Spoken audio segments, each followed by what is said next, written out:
Yeah.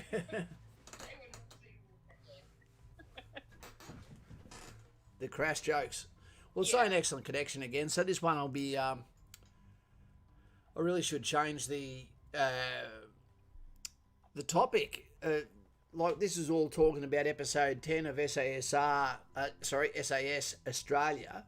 Who dares wins, but we got cut off quite rudely. I think it's karma because we're actually talking about being on at the same time as State of Origin. So apologies to anyone. And if you watch the footy and you're going for Queensland and New South Wales, by all means, get away, barrack for your team, yell at the opponents in your family, father against father. I don't know, father against son, Yep. father against father, two dads. That's what they call you if you've got a hyphenated name in the army. Right. What are you, dads? I remember Farron Price, he got out to become a police officer. Mr. Bryce, the veteran, is back, or Bick, as they would say in New Zealand. We've got MSC back for more. Robbie Kent, one of our delicious members there, tastes like chicken. Hello again, hola, como estás? We've got Moto, which is motorbike in Spanish, and he says, yay, good to have you here, mate. Worm Green. I haven't seen Worm Green. Welcome. Worm, can you tell us something about yourself? And can we get some hands of colour there for Worm and for Moto as well, please? Look at that one, Moto Dubs. Any advice for fabricating a reason to join 2RAR? Help. Okay, yes. Naturally, there's going to be a lot of people that are going to say when you go for the Royal Australian Regiment, when you go for infantry, okay, that you want to do something different. You always want to be in something different. The most amount of money's been spent on the 2nd Battalion of the Royal Australian Regiment. They're very recon heavy. Okay, they're about information gaining. You know, they are about being part of beachheads in contested areas. It could be that the watermanship interests you. It could be the diverse methods of lodgement. You know, is what you're really after in your life, mate. You know, it could be the fact that that's just where you want to start your career. You know, you want to work with Americans. You know, because that's who you will. You'll be doing exchanges, Gold Eagle, etc. Okay, with the Marines from Hawaii, Kaneohe Bay, done it twice. Been with the Army over there as well, and then went over from Schofield Barracks over to USA and went in their activities over there. Diversity of training. Yep. Once you get closer to it, mate, we'll have another talk about that. And Indeed. yeah, no problem. Well, shall I continue with those questions? Yeah, throw them at me. Here's another one. Marcus has asked, hey Kaz, this might be a bit of a dumb question, but I don't want people to feel stupid about asking questions here. You know, they say there's no such thing as a stupid question. Oh, yes, there is. There is sometimes, but this isn't one. It's a valid question. If I want to do infantry, do I need a firearm license? Nope. There you go. Simple answer. And we have plenty of people who turn up that think they're shooters who can't shoot at all. And Yeah, we even had JP, which was which is Lauren's gentleman that lives where she is, ex-2RA sniper. And a lot of the snipers actually went to the Townsville range, and there was guys in a sniper shoot using bolt action rifles, etc., where they use theirs in a vice, all this sort of shit for their civilian shooting, and they do fly shoots.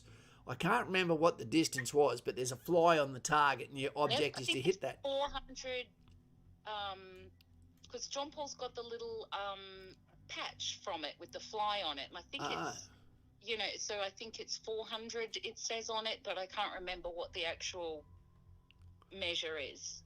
Meters? It's in meters. Yeah. I remember, but there was a guy that had been there for 11 years and never hit it, a civilian. And the day that they invited the 2nd Battalion sniper team to go out there, every single one of them hit it, and some of them hit it with the first shot. You know, this guy was just apparently destroyed. It just wrecked him. Oh, poor guy. Does JP, is that him in the background? Does he remember doing the shoot? He's not in the background, but he does remember it. I think he does. Last year he remembered it. Whether he remembers it this year or not is a different matter, I think. Kane and Pepper Zuber's just turned up. He's got a roll. All right. Bye, Mr. Peppers. I hope Mrs. Peppers is doing well.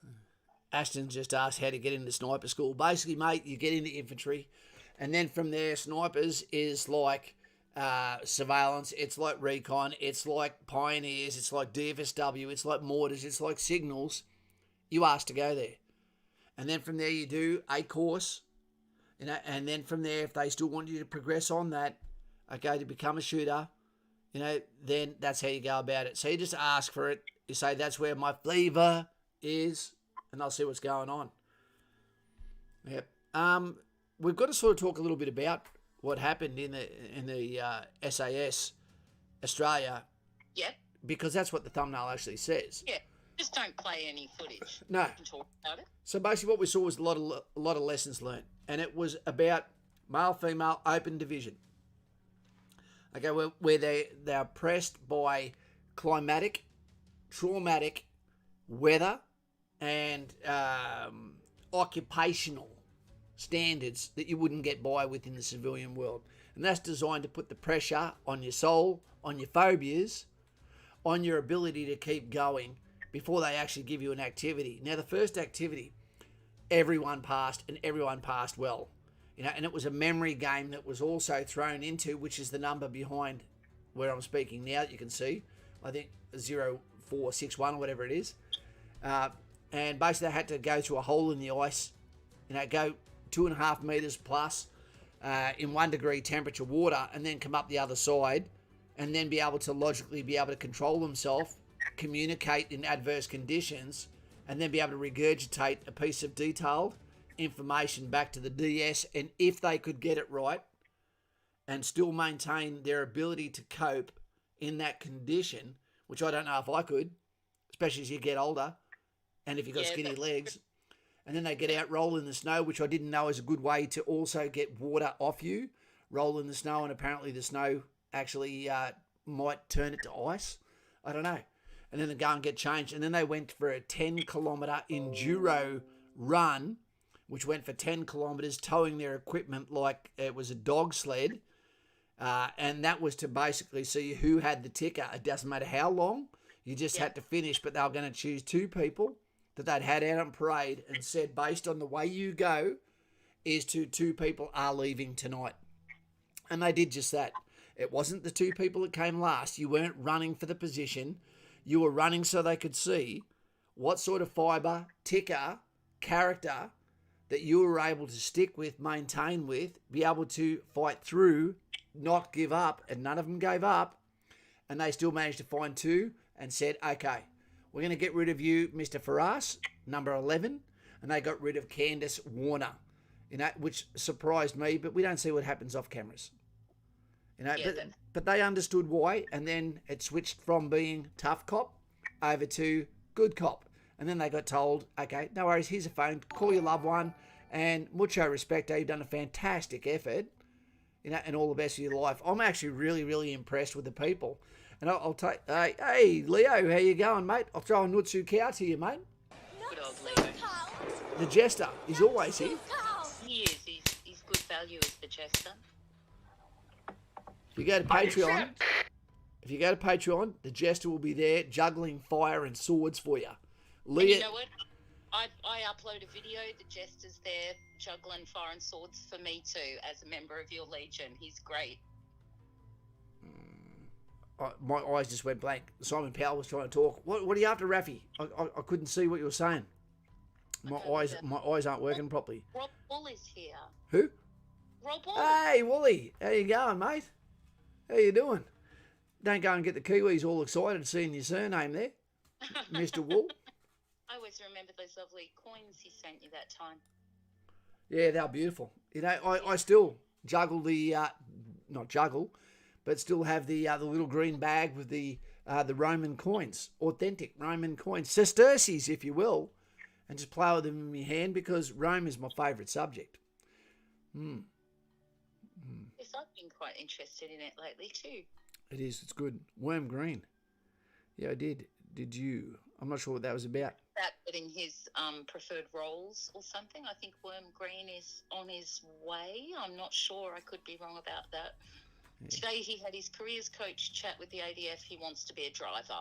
That's worm green. Driving Wheels, Jimmy Barnes, your new favourite song, anthem, if you will. Well done, mate. We love a good lift too.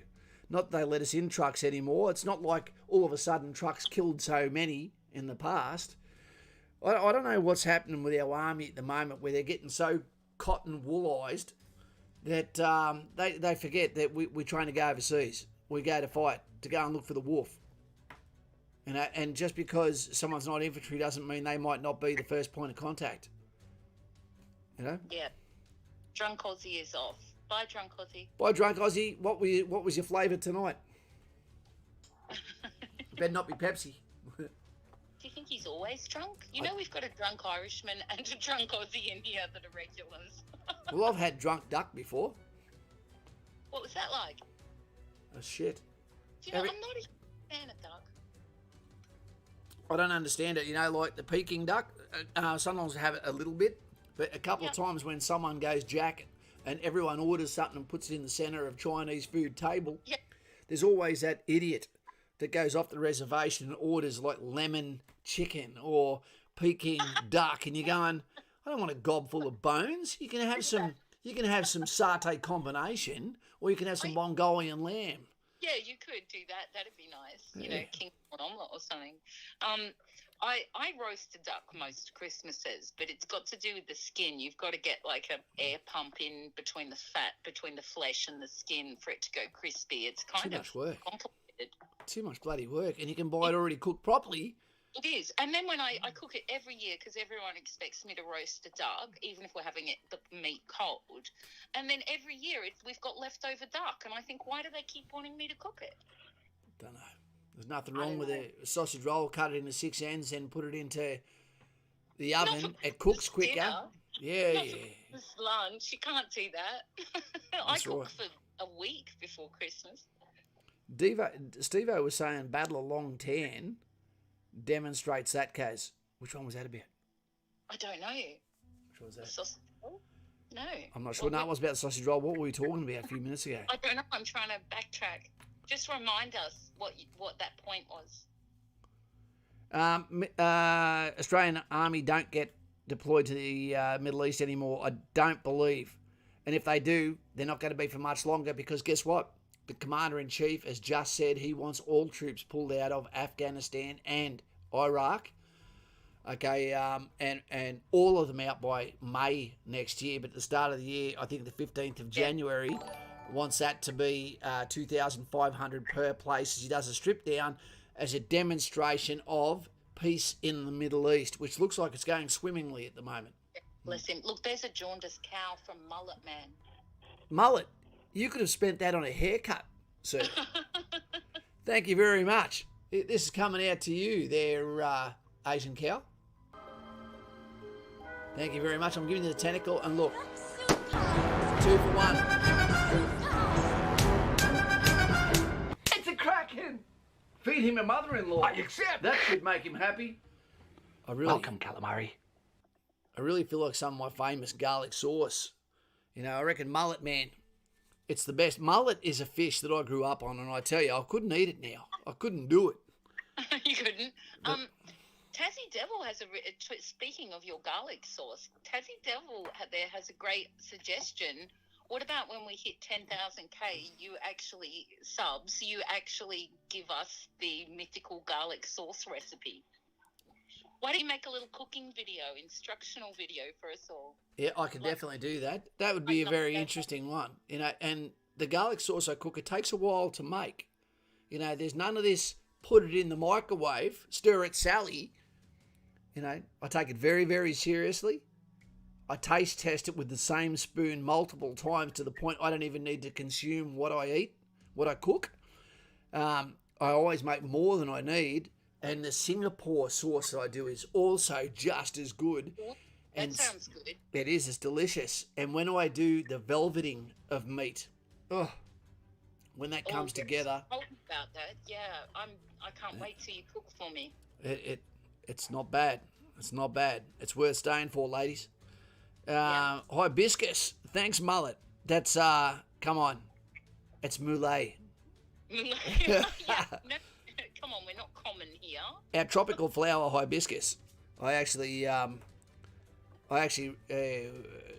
sent a message to you today on Patreon. Thank you for joining us, young. And she's a lovely lady. Yep, and I've made sure. I think I said to the jester to entertain you, but remember, #me too. Leave that lovely lady alone. Exactly, ladies present. Tom and Nick, my mate, wants to be a sailor. He can, even without enlisting. Yeah. He's only 13 though, so. Oh shit. Clean. Okay, sorry. Yeah, keep it clean. Kaz could start a second channel. Yeah, a cooking channel. You could be like Nigella. Oh, we do look very similar. You feel sexy about it, She was sexy for a while, but she turned out to be like a real weirdo, didn't she? I think she's all right. I like Nigella. Yeah, I did too. I don't really want to eat any of her food, though. It's kind of strange combinations. Yeah. I like her. I just don't think I want to eat her food. There's a good one from Ashton. That's probably the interesting question. Yep. Ashton Pegler, can you please read that out for me, Lauren? Because you're always better than mine. Yeah, I have a lot of questions about this, but what do infantry do during the year when there is no place for them to be deployed? Do they just constantly train? Yes and no. Okay, naturally, you've got to remember that infantry are also professional athletes. There is a much higher expectation of fitness from them, and there's also almost no wiggle room once they get injured. They're almost undeployable, and once you become undeployable, it's very hard, especially if you've got no rank, to retain that role. So what we do is there is a program, and there'll be soldier skills, there'll for individual skills, rangers, all that sort of shit. There's going to be section skills, there's going to be platoon skills, there's going to be company skills, there's going to be battalion skills that get tested at brigade level activities, etc. Not to mention there's course periods. Not to mention there might be an exchange where you're going somewhere overseas with someone else. There is always something that you're preparing for. Always. Leave. 8 weeks leave nearly at the end of the year. You're preparing for that as well. Yeah. If you're not doing PT and you're not doing weapons and you're not going to the range, you're not doing TOTs, you're not doing presentations, whether they be something that has been seen as a deficiency within your call sign, then sometimes we even get knocked off early. Well, exactly. There's a lot. Some PlayStation playing and that, but it's that training is all so that when you do go somewhere, it's just second nature. The drill is just how you do things. You don't have to stop and think, right? Smooth muscle memory. And I think that when people think infantry, they think it's a one-syllable role. They don't realise how complex it is. And there's a lot of also human complexities to it, where someone's injured, you might not have enough people, you might be on a subject course even. So the amount of different skill sets that we need to have would blow your mind. It really would. So there really isn't that much downtime, but at the same time, everything is measured. It's a lifestyle. It's a lot like being, I'd imagine, an NRL player or AFL player, where you've done your fitness for the day and you might be going to do some more this afternoon. What do we do in between? And you've got off-season as well. What do you do in off-season? Well, you keep people from getting in the shit. You train on the little skills. You have some fun. There's a lot of wiggle room for commanders, whether they be good or whether they not be so good, to make your platoon stand out from the platoons to the left and right. So there's a lot of human competition as well. It's just a great lifestyle. Yep, exactly. I'd just like to add in there, someone's asked, were you infantry? Yes, because what's infantry? You're a sergeant, weren't you? 24 years? Yep. Deployed overseas a few times? Yeah, we went overseas 4 times, and about another probably 6 or 7 times on exchanges with America, with New Zealand, where else? Other areas of Australia, and on courses as well. I don't think there was ever a time where it didn't feel flat out. Yep, indeed. Yeah. Hang on, I think I saw a question. Maybe I didn't.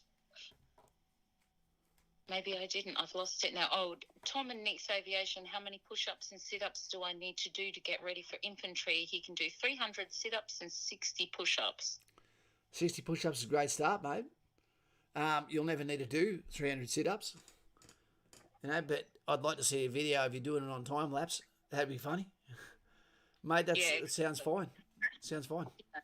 I think you have to be careful when you're training when you're very young too, because I think you can actually I think there's reasons why they don't allow you to have gym memberships and that before a certain age and everything. You've got to be careful not to train too hard. Well, this is true. You're working on the scaffolding of your body. You're still, your body, you may be large for your size, but I'm telling you now that your body starts dying as soon as you're born. It goes towards getting to its peak fitness or peak period where the testosterone levels are fantastic and working for you, but then it dies off.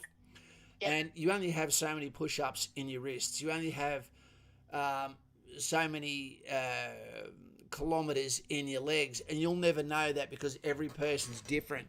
So you can overtrain young, and then plateau, or you can train incorrectly and hurt yourself. My back at the moment, I'm as crooked as a bloody politician. You're not alone. Most of our friends are now. Yep. So it's going. The actual job is going to take a toll on you. So don't hurt yourself. Just do what you've got to do to get in. But you've got a long time. If you're only 13, you really do have a long time to go. Yeah, live your life actively. Whether it be running with your dog, whether it be surfing, whether it be playing a sport. It doesn't necessarily have to be technical. It just needs to be an active life and a fun life, and that's awesome. I just saw something that really distressed me a couple of days ago, and this was in Penrith, and that was a fitness leader who had two young women who, I'd be nice to say they were large. That's the nicest thing I could say about them. At least they were training. Well, but the training they were doing, I felt like going over to the PT and going, you don't deserve the money they're giving you. He had them doing deadlifts and stuff. They're going, these girls are already way too heavy. What are you doing? Yeah. That's going to give them nothing. You need to teach them about functional movement. Exactly. You need to have something as soon as they get there. There has to be fun injected into this. Because they're trying to change their lifestyle once you get to that point. It's a lifestyle change. You're trying to make new habits to break the old ones. Not trying to make them stronger. I'm trying to give them their life back. Now, he was beside a train station. Why didn't he go over and just have them go up the stairs, down the stairs, and go, you're going to do that for 20 minutes. That's going to be the first third of your session. Because you don't need to warm up to go up steps. You've already got your synovial fluid going. He should have just said that would have been basic. 20 minutes. Let's use what's around us so that they never look at an elevator again. Unless they're going up the top romantically to Centrepoint Tower, etc. Yeah. This guy is clearly a professional guy who's getting money from clients but not delivering. And he was talking way too much. You felt like going, get them moving, get them sweating, get them going. So they feel after it, holy shit, we got a lot for our money there, rather than a conversation with a good-looking guy who was making us do a weird exercise. Yeah, but it needs to be practical for people to implement, in their life. And it's about them sticking to it, isn't it? Yep. You want to start a new chapter. Create something they can do if their friend can't make it. Something that makes them happy. And something that they can kind of implement without the trainer or the weights there. Something that they can do at home when they do start to get a little bit more energy as well. Have you got a Fitbit? No, why not? Yeah, exactly. Something that when no one's around, it reminds you you've only done 7,000 steps today, and it could be the agreed goal. And especially if you're a fitness leader, you've got one yourself. I'll compete against you. And that costs you nothing. So we're just laughing each week. Come to the local challenge, and put all of your clients on that and have a bloody laugh and compare notes and give a prize at the end of the year. It's not hard. It's not hard to use your brain. Yeah. Oliver has a question here. I know we've answered it before, but maybe not for Oliver. What would you say is the ideal age to join the infantry? 19, 20? Yeah. Yep. And there's the reasons for that. You've got to be young enough that you've got the sense of humour to bounce back, the ability to have your mouth shut, your ears open, not think that you have all the answers already, not be a combative nature, not be an old dog who thinks you can, you've never needed anyone yet, that you're an independent individual, that knows it all. Yeah. We've got a similar one there to Hawks. What's the fun thing about doing an infantry IET course? It'd definitely be the mateship, mate. Every day's a new competition, but you're never alone. You're doing it with your friends. You're working your way, creating the pecking order. Where do you sit in that pecking order? And then from there, you're around everyone that has got like-minded thought patterns. And it's not because you get brainwashed, because you don't.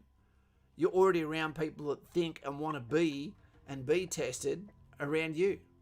And the people that aren't, they fail. A lot of people fail infantry. And so the good thing about that is that reminds you when people fail around you that you've actually achieved something that other people fail. Yep. No participation prize there. Or if there is, I won't talk about it today. Yeah, exactly. Yeah. Okay.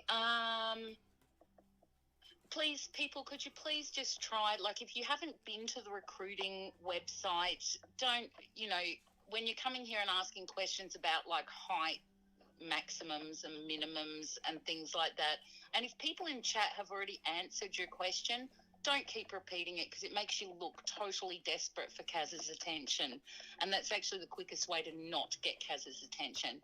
So just try Googling it first, because we've got some really great questions here that you can't find the answer for by Googling. So we'd like to stick to them if we can. They call that an implied task. What we do in the military is we'll give a specific order, and the expectation is that you're able to find all the information in between or create the actions in between the action decision cycle, so that if I give someone a job and he's going to keep asking me to help him, then I'm going, why did I give you that job if I'm doing it for you? Exactly. You could just Google it. We aren't Google. You need to check out what you can on the recruiting website first. They can answer most of those questions. But there are some grey areas, and that's where we're here to help. We don't always know the answer either, but we're here for the questions you can't find out for yourself. Above the line, the stuff you can't find. Exactly. That you can't find online. We're here to put it online. Yep. Put a thumb up here, team, if you've been watching the SAS Australia, and leave it up there if you reckon you'd be doing put a thumb up if you reckon you'd have failed. That'd be interesting. Bit of a confession there. Yeah, I don't think I would have done very well. I think it's extremely brave, the contestants going on there. They're people that are already in some way celebrities, or are celebrities, or partners of celebrity. I couldn't think of something more scary than actually doing an activity that has you in the limelight for everyone to be able to scrutinise you, either your victories or your weaknesses, and the way you respond to stimuli. Your own partner could come away from that going, I don't know if I love you as much anymore after seeing that. Seeing qualities of you that they assumed were there, then turned out were not. Yep, exactly. Yeah. Yeah, it'd be a tough one. Okay, I did see one. I did see a question. And here it is. Whatever it takes is asked, do you have any tips on gaining confidence as a teenager? That's a good question. Sports is a great one. Yep, learning how to be in a team. Yep. Public speaking is a really good one. Worth pushing yourself to do. I reckon, although it's really weird, debating club, I was going to say, I don't know if they have debating clubs anymore, because you're only allowed to have one. Yeah, but these days you're only allowed to have one thought process. Yeah, right. A hobby is a great way to gain confidence. And getting out and speaking to people. Yep. Adult conversations with adults is a really good one. Exactly, and listening to adults. Yeah. Is a really good idea. Being able to listen is part of learning and growing up. Yep. Be careful that one there, Vicey. Yeah, I know, but happy partner equals happy life. If you all you do is make them happy, they'll leave you. it'll also turn you into a simp. You've got to keep them guessing as well. Yeah. Exactly. You've got to be able to. It's an equal partnership if you're in a relationship, and if you're with the sort of person that demands everything their way, run for the hills. Joe Exotic. Male, female. It's Joe Exotic. Joe Exotic's here, is he? No, but that's who I was thinking about. Is was it? keep them guessing what the hell's going on. Look, we're going to get going, team, because one, I never really got to talk about the subject because the videos were disallowed, and this is State of Origin night for you. And I'm going to go and ring my daughter and maybe go and get myself a cup of coffee or something. I apologise that we had to double date on this one tonight. I'd like to say thank you to Hibiscus for coming and joining us on Patreon. I'd like to thank the Jester for upgrading his membership within the channel. And overall, team, we've got some really volatile situations occurring in the world as far as the court of public opinion, etc. And all I'd say is hold your breath, because the chapter is not over yet. And I think I know what the ending is going to be. And I'm talking about the US election there. And as for the SASR, let's just hope. I really got angry at the I'm not going to name names. You're going, that means all of them are damned. Yeah, exactly right. Yeah, that really got to me too, you know, that really did. So I think if you're a veteran and that, keep your head up, just keep pushing through. This too will pass. Don't give up. Don't give up. We're here with you. And stay with our channel until we get to 10,000 subscribers, so you at least can take away the garlic sauce that even a vampire would indulge in. Exactly. Yeah, let's do it. So share the stream if you can. You never know when this community might be exactly what someone needs. That's right. Okay, team, let's get out of here. Take it easy. Enjoy your life, no matter which way it's going. And we're always here for you again. We are. Because we dare. Does that mean we win? We dare to care. Do dare to care? Yep. Okay, team, I'm going to diddy me out from the village now. See you later. Thanks again there, Miss Hibiscus. And I'll see you later. Mutt, have a good evening. Catch you later, dudes. And Daz, go and start up that Hyundai.